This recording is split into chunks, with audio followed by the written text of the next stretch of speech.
Hey guys, welcome back to the channel. In this video, I'm going to be showing you my new RC crawler that I'm building. So you can see it right here. First off, these tires and wheels I'm not going to be using on this. These actually came off my Trx4 mud truck. I just put these on here to kind of get a size for them to see what tires I wanted to end up putting on them. And I've actually already ordered tires that are a similar size, but they'll be here in a week. But you'll have to see what I end up putting on these, but I can promise that they're pretty cool, and they are 2.2 B blocks. So anyway, the chassis on this is this carbon fiber like Capra type chassis that I found on Amazon, and it's honestly really nice. It was about 70, maybe 80 bucks. I can't quite remember, but it's all carbon fiber and it is great. There's a lot of shock mounting positions you can see along here. Up here. And then different link positions. It comes with this skid plate, which is pretty smooth. It's a nice skid plate, and then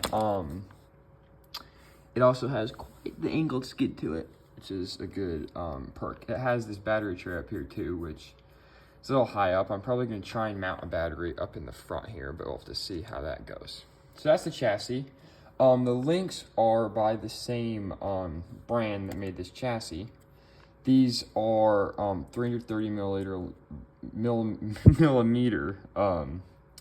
links. That's the wheelbase that they make. You can see the lower rear links have a little bit of bend to them, which is nice. Of course, you can see my servo sticks out a little bit. I'm still trying to figure out what I want to do with that. And then the drive shafts are also by the same brand, and these are about 20 bucks, but they're really nice. Kind of steel drive shafts. There's not much slop in there.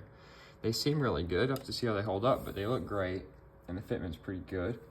The axles on here are the Meus isokinetic straight axles, and this is four-wheel steer. So here's the front. You can see they are straight axles. They have these little weights that come in them, which I'm probably gonna end up getting the heavier Meus weights that they make. But these are pretty good to start off with.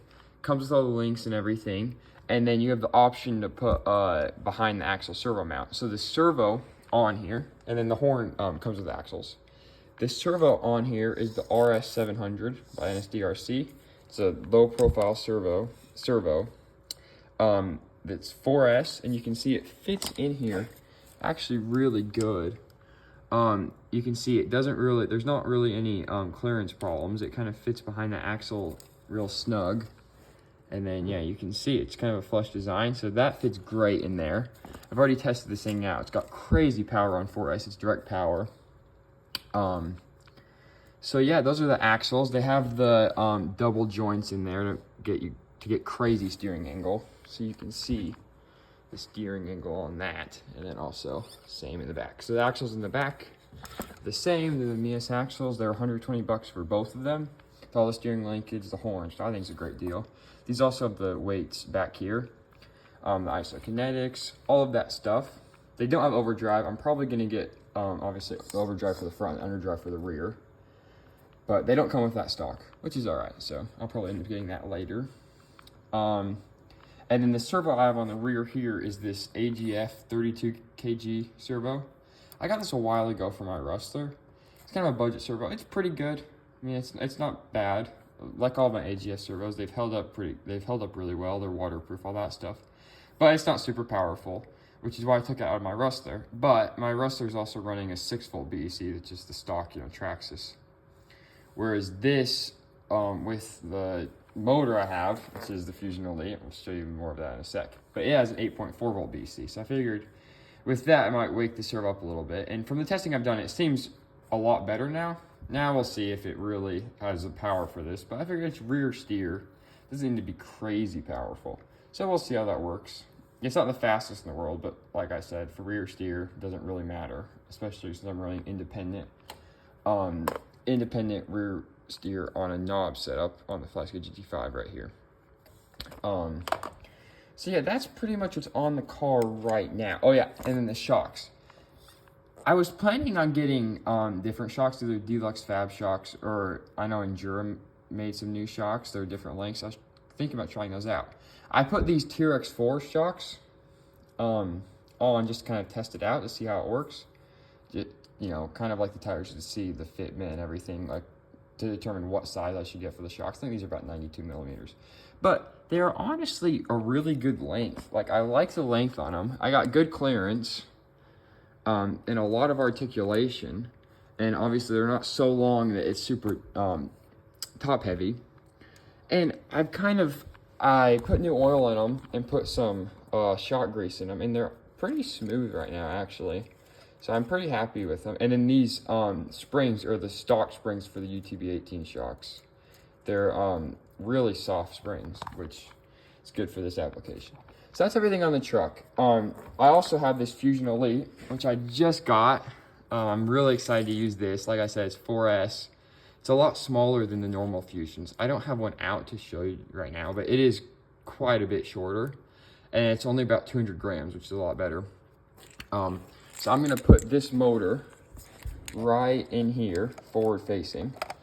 And then I've ordered the transmission.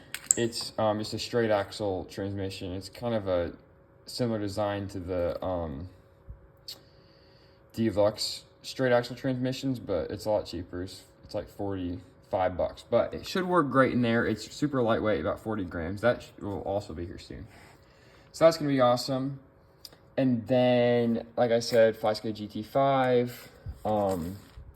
And then I got this battery a little while ago. It was on clearance sale at one of the hobby stores by me for like 15 bucks. I was like, for 15 bucks, 4S 2100. I just couldn't pass it down. Obviously, it's a little bit big, you know, for this kind of comp style crawler. It does fit in here, and I have a strap to test it out. It does fit in there pretty good. It's not going all the way because that strap is kind of in the way, but it does fit. But I'm probably going to end up with some 854S's, and I'm going to try, like I said earlier, I'm going to try and kind of fit them in this gap here. I think that would be ideal. It's a little bit hard because this servo kind of swings a lot with that steering wheel, but I think I can probably get something to work with that. But, you know, if I'm going on kind of a long trip and I'm not super, I don't care, you know, a ton about performance necessarily, I can put this battery in, it'll work.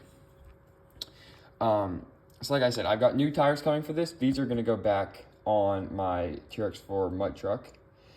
Transmission will be here. And then I got the bead locks coming. And then probably going to get overdrive eventually and the brass weights. Besides that, that's kind of how it's going now. I'm super excited for this. It should be really great. I like the four-wheel steering and all of that. So anyway, I'll kind of give a more detailed view and kind of compare it to the other colors once I get everything here and set up and we can do a test run. But for now, that's going to be it. So stay tuned, guys.